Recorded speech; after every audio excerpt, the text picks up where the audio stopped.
Mari kita ngobrol di Berujar, bebas berujar. Sore hari ini berjumpa lagi bersama saya Mega. Saya sedang ditemani oleh Bapak Polisi. Siapa Bapak Polisi ini? Nanti kita berkenalan. Pak, kita ada di mana Pak? Ada di Berujar Pak. Apa Berujar itu?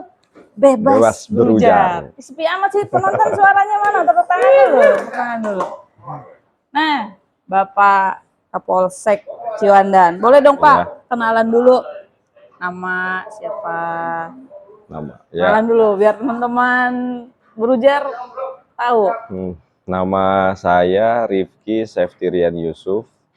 Kebetulan gelar saya SIK dan MH. Pangkat Komisaris Polisi Kompol. Terus saya lulusan Akademi Kepolisian tahun 2007. Nama angkatan saya Detasemen Bakti Satria. Nah, jadi sudah masuk ke Polda Banten ini berdinas sejak 2015. Sebelumnya saya berdinas di Polda Sumatera Barat. Jadi ketika lulus 2007, Desember 2008 awal, saya langsung berdinas di Sumatera Barat di Bukit Tinggi. 6 tahun di sana, sekolah PTIK, Jakarta, baru masuk ke Banten 2015. Oh gitu. Berdinas di Ciwandan udah berapa lama berarti Pak? Masuk Ciwandan itu surat TR saya pindah tuh di bulan November, serah terima di tanggal 6 Desember, berarti udah 1 tahun. Udah 1 tahun ya? 1 tahun lebih berapa hari di Polsek Ciwandan ini. Wah, 1 tahun berdinas di Polsek Ciwandan. Kriminalisasi apa Pak di Ciwandan? Kriminalitas. Kriminalitas. Kalau kriminalisasi bahasanya nanti lain. Salah lagi saya. Apa Pak yang sering terjadi di Ciwandan? Ya, dalam 1 tahun saya menjabat ini, Polsek Ciwandan itu kan membawahi 2 kecamatan, Kecamatan Citangkil dan Kecamatan Ciwandan, dengan 13 kelurahan.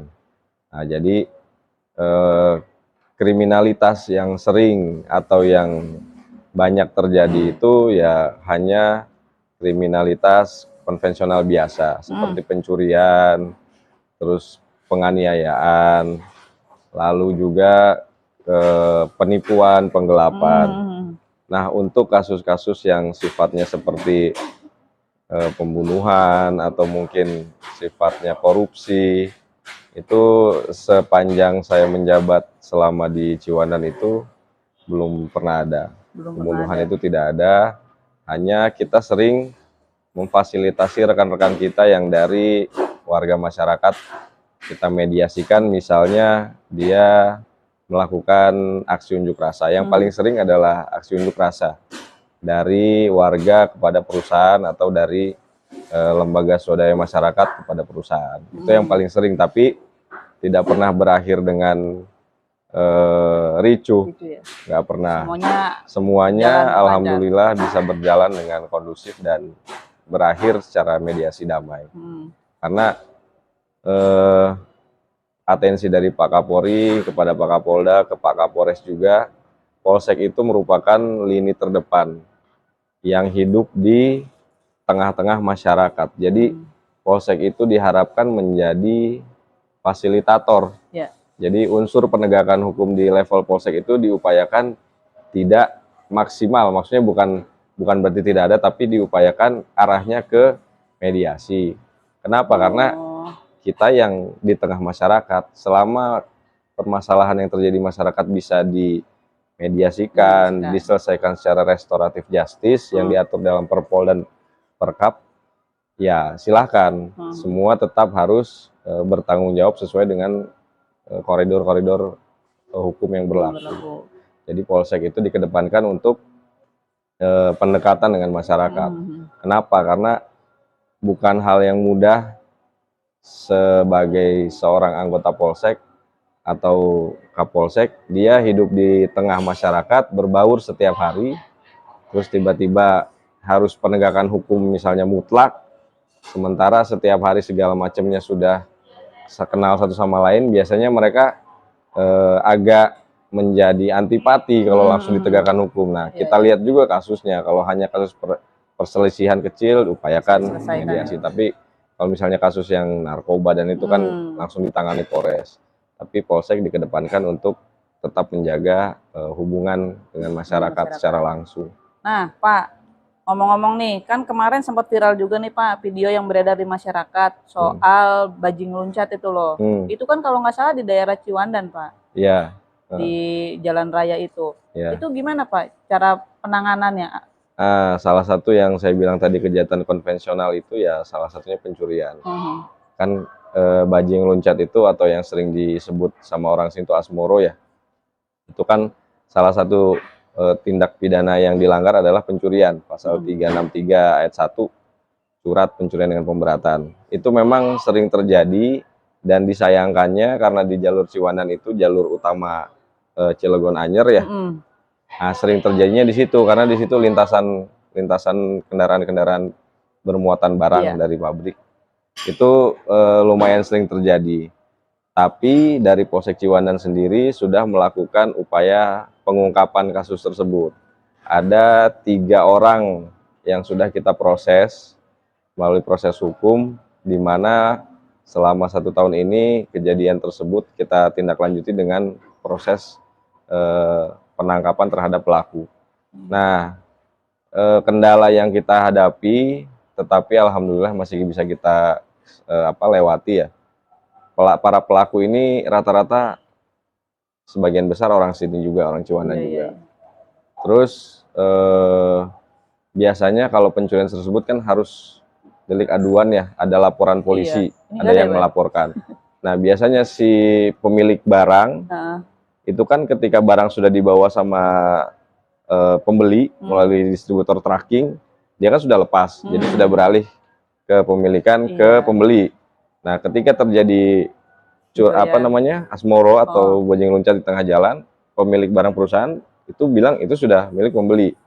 Pembeli tidak mau repot. Udahlah biarin aja. Karena kalau namanya kasus tindak pencurian seperti itu kan harus ada proses penyitaan barang bukti. Prosesnya panjang ya Pak ya. Kendaraannya nanti harus dihadirkan di sidang. Nah, itu yang menjadi kendala yang faktual.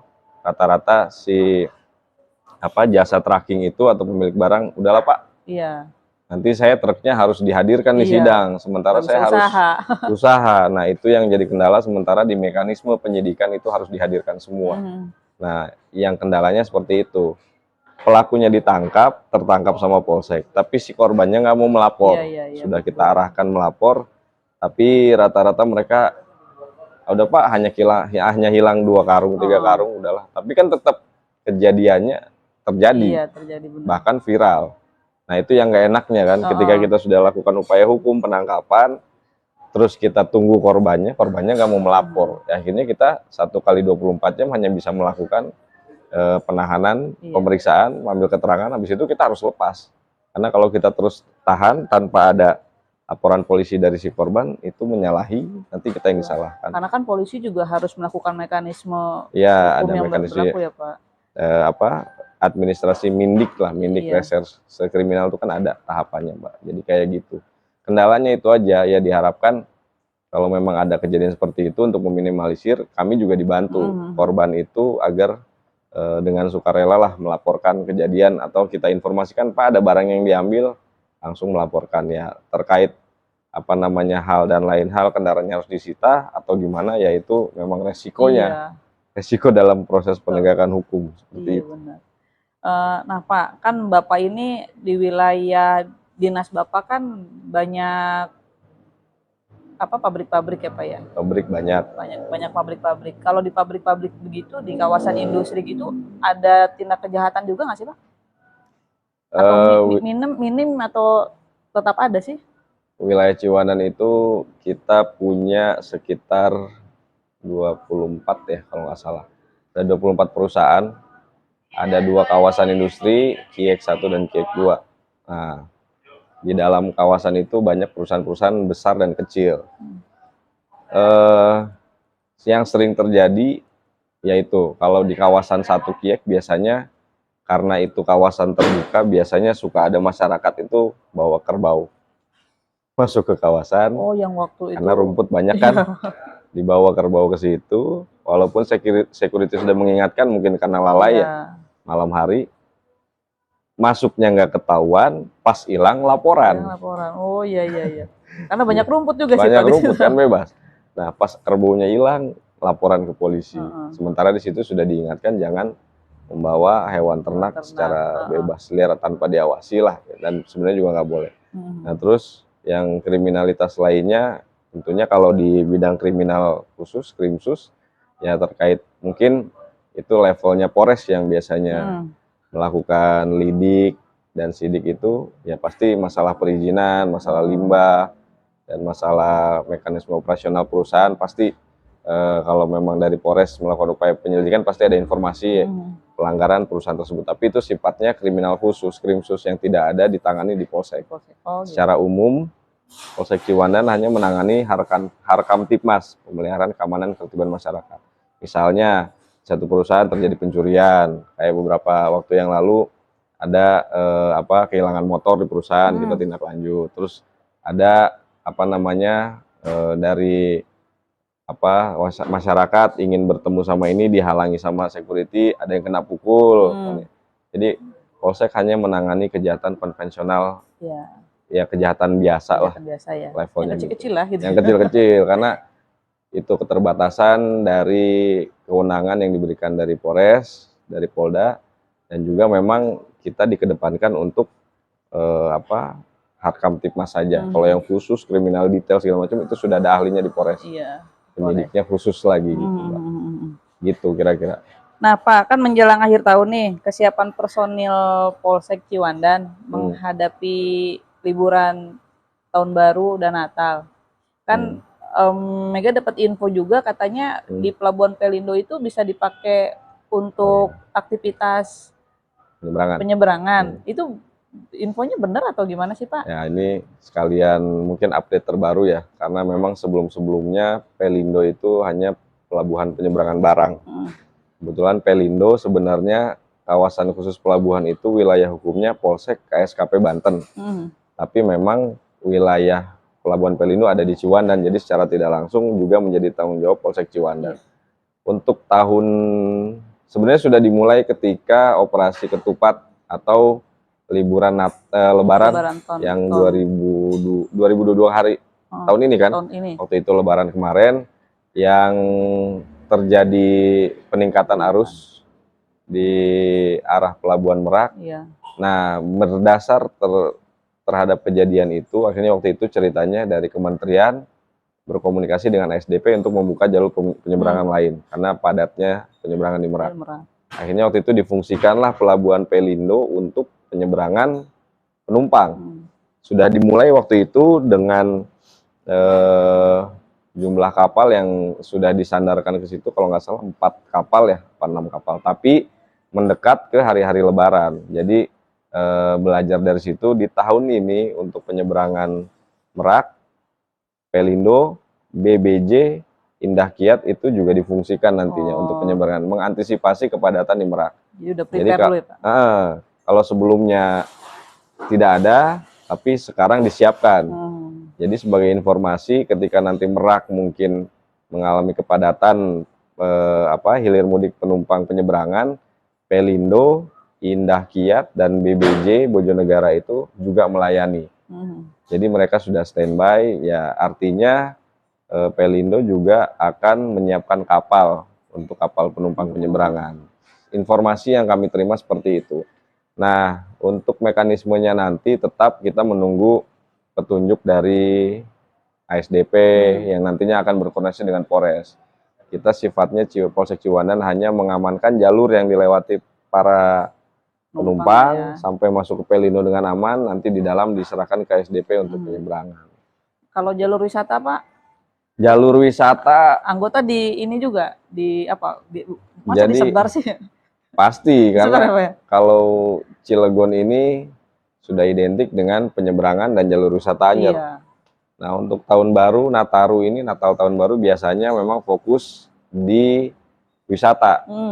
Kalau pemudik dari tahun-tahun sebelumnya untuk tahun baru tidak sepadat Lebaran. Lebaran apa ya? Nah, jadi jalur wisata Anyer menjadi perhatian juga karena pasti nanti akan menjadi keramaian kan. Apalagi Ciwandan itu jalur lingkar selatan di pertigaan JLS lah kita Oh. sebutnya, itu di depan semen apa? Semen merah Apa? putih apa Merah ya? putih. Nah, itu Semen putih ya, lupa. merupakan pintu masuk ke arah Anyer. Ah, Nah, tentunya nanti kita pasti juga membackup Polsek Anyer dan Polres Cilegon untuk melakukan pengamanan jalur wisata wilayah Anyer. Ditambah kan sekarang informasi, kalau boleh saya sampaikan, jalur menuju Anyer itu kan sedang ada perbaikan jalan. Sebelah kiri itu mau dilebarkan, sedang ada perbaikan, ya masyarakat nanti harus bisa antisipasi. Jadi jangan sampai nanti sampai ke situ kena macet, harus bisa ngatur waktu lah. iya. Kira-kira seperti apa, jangan sampai nanti terkendala di tengah jalan kalau menuju Anyer. Nah, Pak, kan kan banyak wisata nih menjelang tahun baru. Kan tahun baru tuh identik sama anginnya besar, gelombang, kan pasti larinya ke pantai besar. Menghadapi bencana atau gimana Pak kesiapan anggota Pak? Kita mengacu kepada informasi dari BMKG. Biasanya jelang-jelang akhir tahun BMKG selalu update informasi terkait situasi cuaca dan situasi pantai.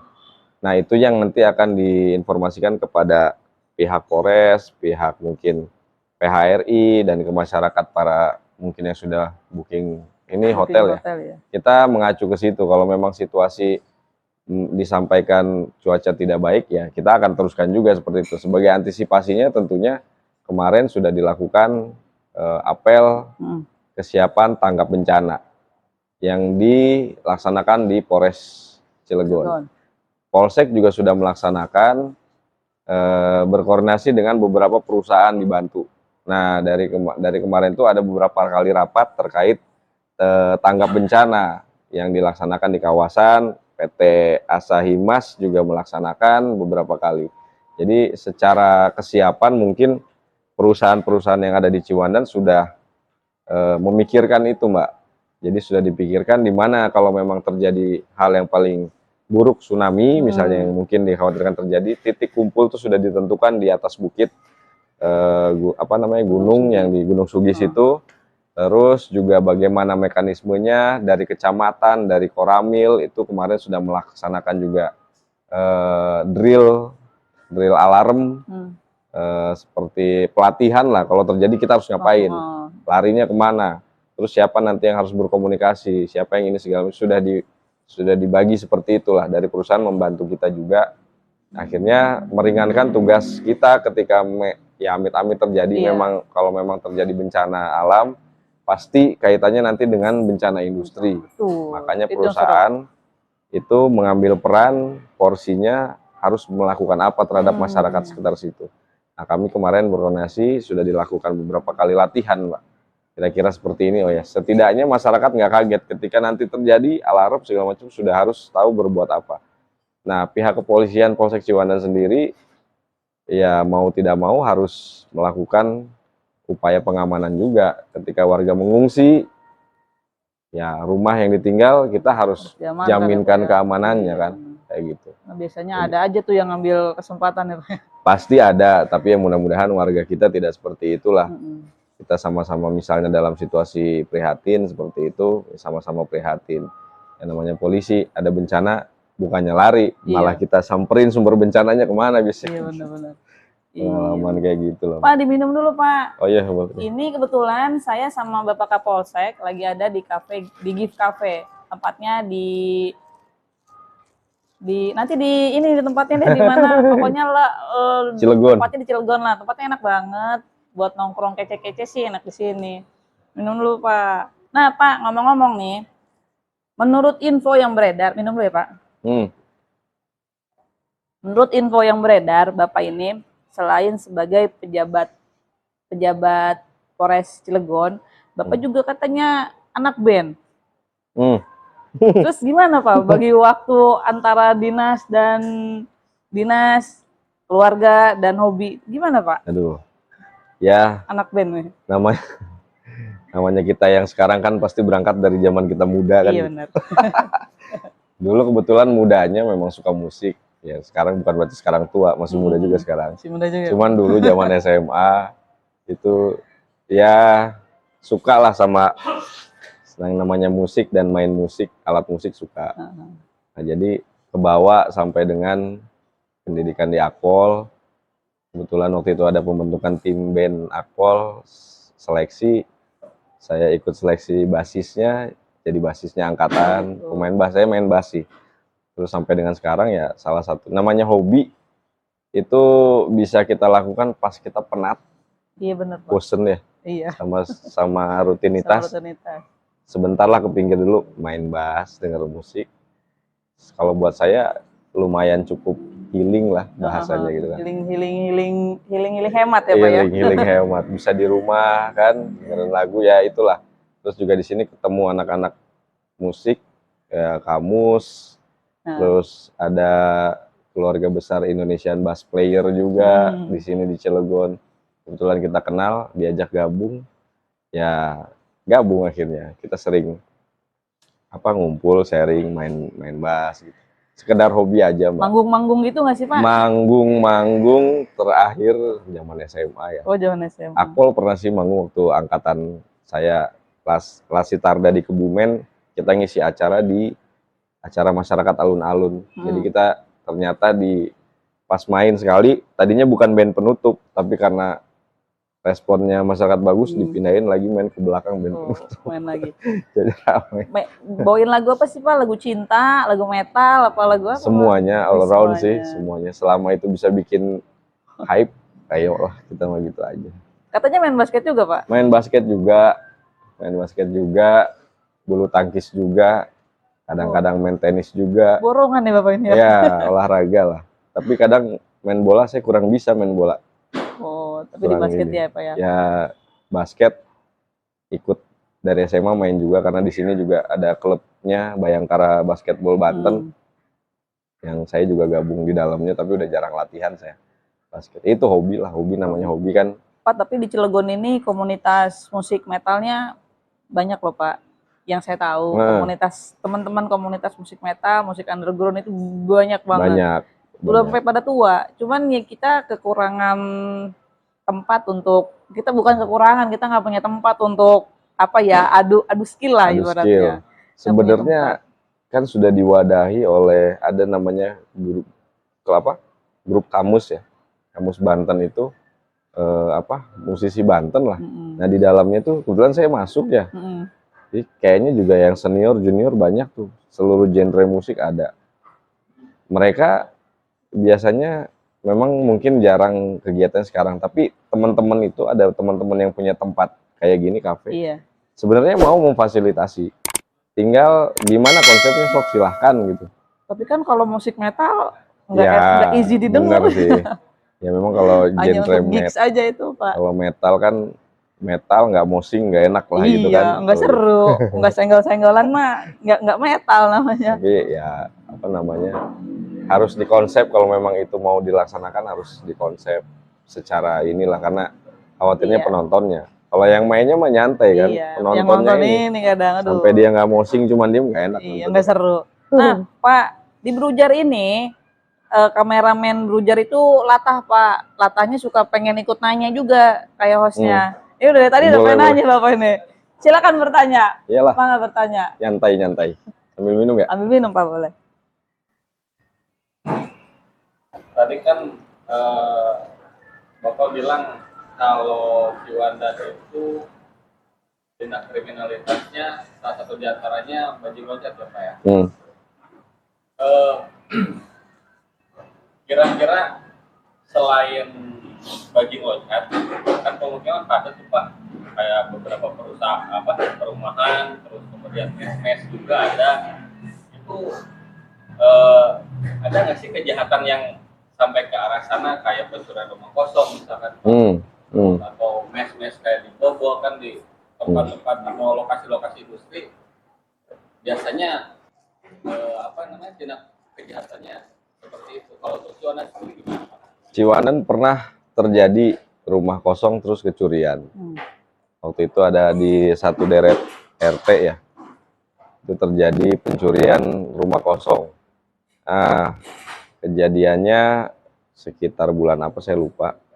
Tapi sudah kita terima laporannya dan alhamdulillah kehilangannya tuh untungnya bukan yang besar, handphone kecil yang yang bisa dikantongin lah. ya kayak kerugian di bawah 2.500.000 gitu lah.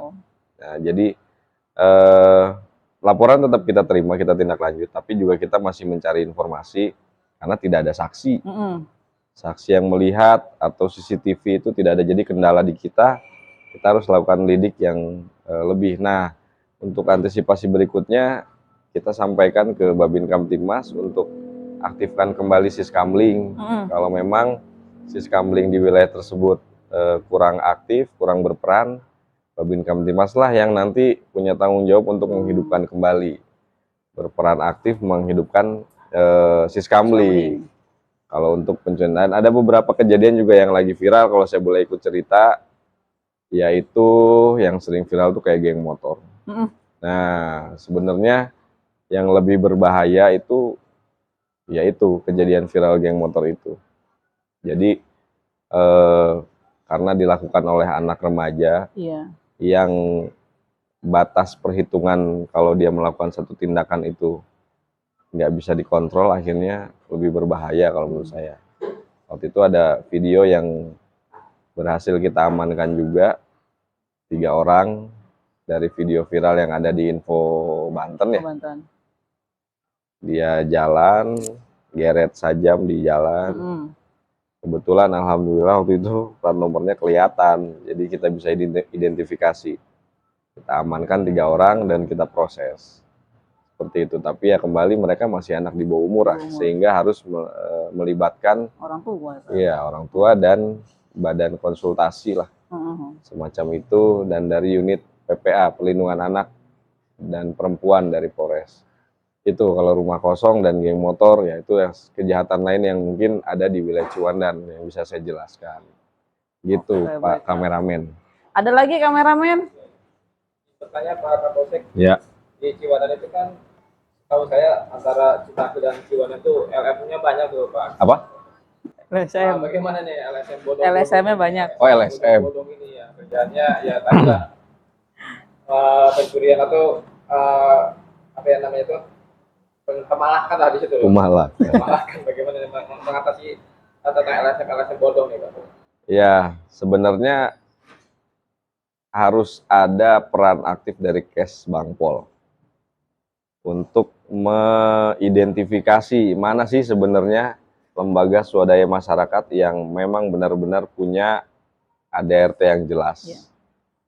Nah, harus ada upaya tindak lanjut sehingga tidak liar. Jadi liar dalam artian nih kapan saja bisa dibikin, kapan saja bisa melakukan kegiatan-kegiatan. Nah, itu saya sih berharap lembaga yang atau institusi yang punya kewenangan terhadap hal tersebut mengambil peran maksimal, sehingga kita yang di lapangan ini tidak selalu kaget ini yang mana lagi, ini yang mana lagi, karena sering bentukan-bentukan baru yang kita sendiri juga sebelumnya belum ada informasi ini LSM dari mana, ketuanya siapa, terus organisasinya jelas atau tidak, kan itu ada legalitasnya, ada institusi yang harus controlling terhadap hal tersebut. Nah, harapannya ya sebenarnya kalau mereka sendiri di masyarakat dengan kita tidak ada masalah.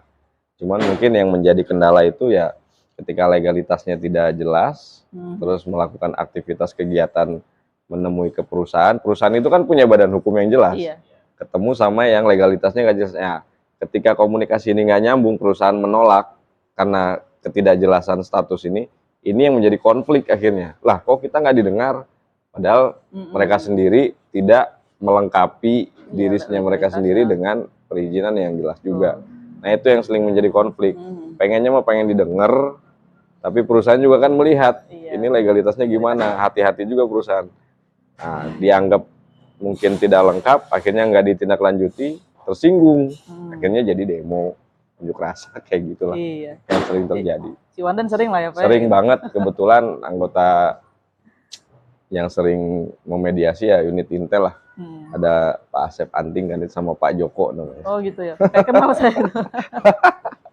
Itu yang sering, karena Intel memang ya kan harus kenal banyak. Ya saya terbantu juga di situ karena saya nggak kenal juga banyak Hmm. dengan mereka, hanya beberapa, tapi yang sudah pernah komunikasi kan mereka ini. Jadi saya dibantu diarahkan ketemu ini komandan, ini nanti begini ya. Untungnya gitu terbantu seperti itu. Mereka bekerja sesuai tugasnya berarti, Nah, Pak. karena kan mereka nggak pakai seragam, bebas Iya. bergerak nih, mau gimana? Kalau saya kan terbatas, nggak bisa sembarangan. Baiklah, ada lagi kameramen yang mau bertanya? Cukup. Baiklah, Pak Kapolsek. Terima kasih nih atas waktunya sudah menyempatkan untuk silaturahmi dan ngobrol-ngobrol di tengah kesibukan berdinas. Semoga apa yang diharapkan Bapak, doa-doa tahun berikutnya akan dapat Amin. terwujud. Ya, statement terakhir boleh? Boleh dong. Boleh. Baru nulis kan closing statement. Closing statement untuk masyarakat Cilegon, khususnya masyarakat Ciwandan dan Citangkil pada khususnya, ya ayo sama-sama kita menjaga keamanan, menjaga memelihara keamanan ketertiban masyarakat, utamanya nih jelang-jelang tahun-tahun ke depan.